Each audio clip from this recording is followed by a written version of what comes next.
When my wife told me, if you can't handle my friend's humor, just pay your share and go, I don't think she expected me to take her literally. But I did. I counted my share, placed the cash on the table, and walked out of that restaurant without looking back. How we started. 3 years earlier, I thought I'd won the jackpot. Laya was magnetic, funny, driven, confident. The kind of woman who could walk into a room and make everyone turn. We had small traditions, pancakes on Sundays, true crime marathons, quiet comfort that felt easy.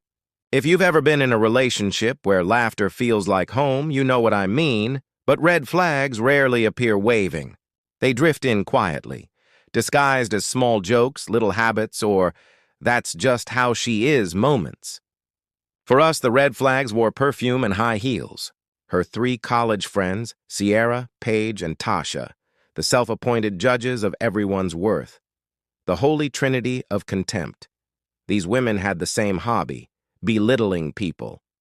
They weren't villains, just shallow, bored professionals who believed job titles determined value. I'm a plumber, a good one. I run my own small business, restore classic cars, and make a decent living. But to them, I was the handyman husband, the blue-collar punchline in Laya's otherwise perfect image.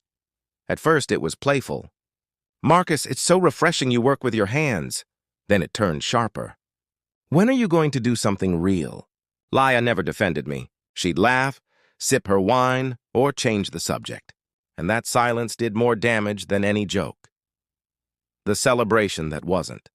When Laya got a major promotion, senior VP, fancy title, bigger paycheck, I wanted to celebrate her. I booked a reservation at a high-end restaurant downtown. Candles, jazz, the works. I told her to invite whoever she wanted. I thought she might bring family. She brought them. The Trinity. They arrived overdressed and overserved, dripping designer confidence. I tried to stay positive. Maybe tonight will be different, I thought. Spoiler, it wasn't. Before the appetizers even landed, Sierra smirked. "So, Marcus, still fixing toilets or moving up to unclogging sinks?" Everyone chuckled. Laya didn't. She just stared at her menu. Paige followed, asking when I'd get a real job. Tasha topped it off with, "Laya, when are you upgrading your starter pack, husband?" And Laya, the woman I'd married, the one I'd spent the last 3 years supporting, actually laughed. Quietly, but she laughed.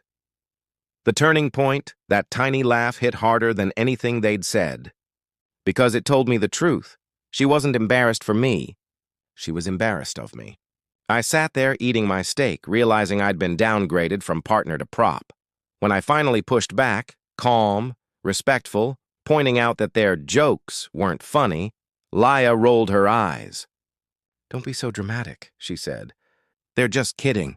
Can't you take a joke?" And then came the sentence that ended our marriage. "If you can't handle my friend's sharp humor, just pay your share and go." So I did. I laid $75 on the table, stood up, and said, "Enjoy the rest of your night, ladies." The table went silent. Her friends stared, expecting me to sit back down. Laya hissed, "Marcus, don't make a scene." I smiled. "This isn't a scene. It's an exit." And I walked out. The fallout, by the time I reached my car, my phone was buzzing nonstop.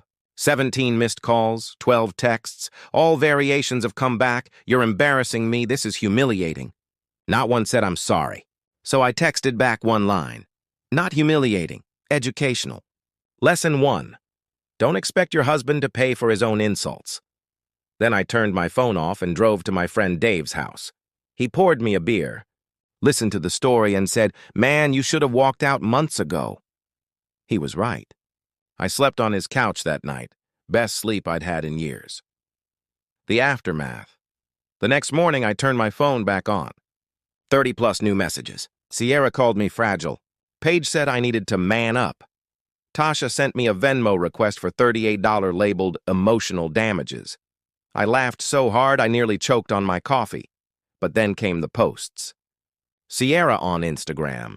Imagine being so fragile you walk out on dinner because you can't take a joke. Hashtags. Toxic masculinity. Grow up. Paige went vague on Facebook. Some people show their true colors. Tasha made a TikTok about red flag husbands. And Laya? She shared Paige's post, writing, "Sometimes you don't see someone's true character until they're tested." That one hit me.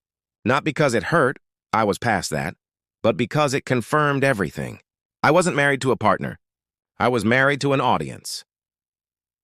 The final straw later that week, I went home to grab my things. The door was unlocked. Half my stuff was gone. My record player from my grandfather, missing. My tools, sold. My project car, the '72 Chevelle I'd been restoring for 2 years, listed on Craigslist for $800. I called her. "Why are you selling my stuff?" She said, "You abandoned the apartment." "I'm just helping you move out faster." "It's been 1 day," I said.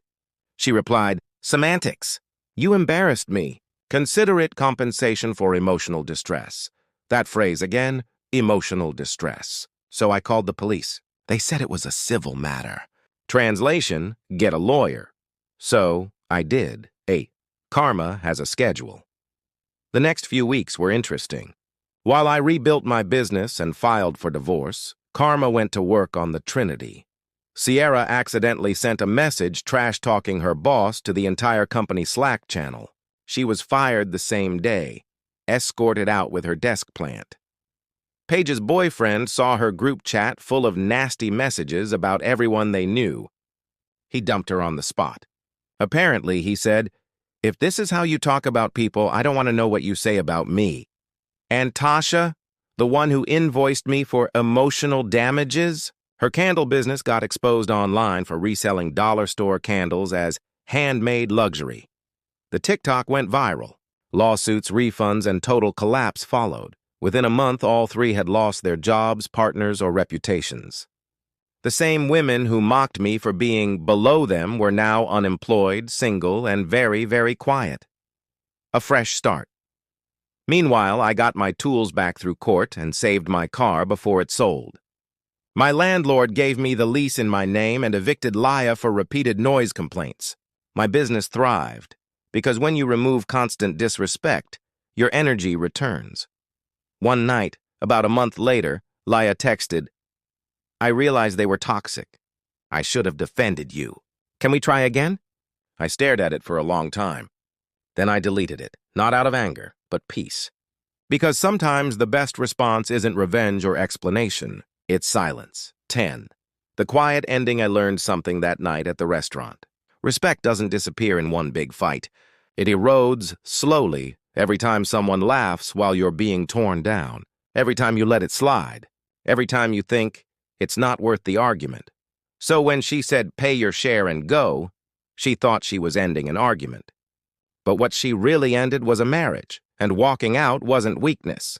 It was the first strong thing I'd done in years. Thanks for watching. If you like PLZ, subscribe.